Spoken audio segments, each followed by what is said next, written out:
Well, it was a couple of things. My family moved here less than 3 years ago.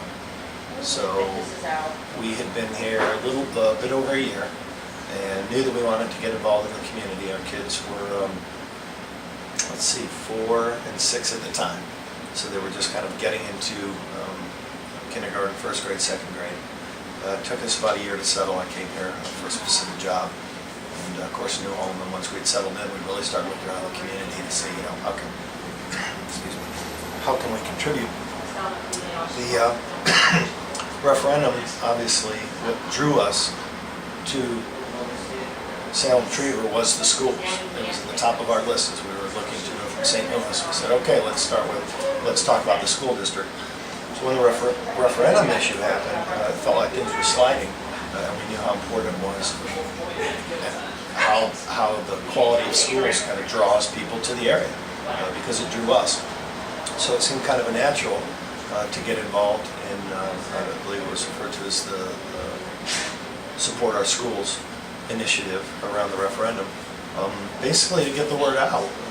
Fact is, I think the first referendum happened, and we weren't even aware of it as a family. And the second time, we were aware. We got a flyer in the mail. And at that point, I think that was the third time they attempted it.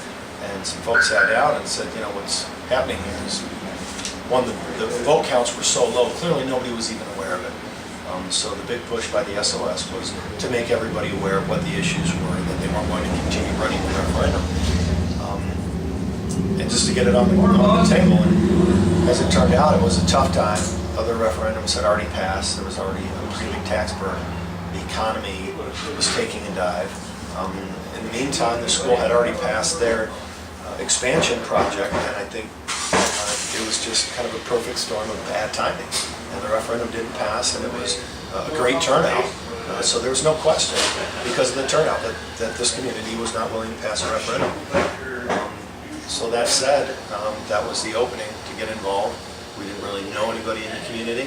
We were just getting to know kind of our neighbors. It was an opportunity to give back to the community in the best way that would affect our kids, and kind of show them kind of how communities work.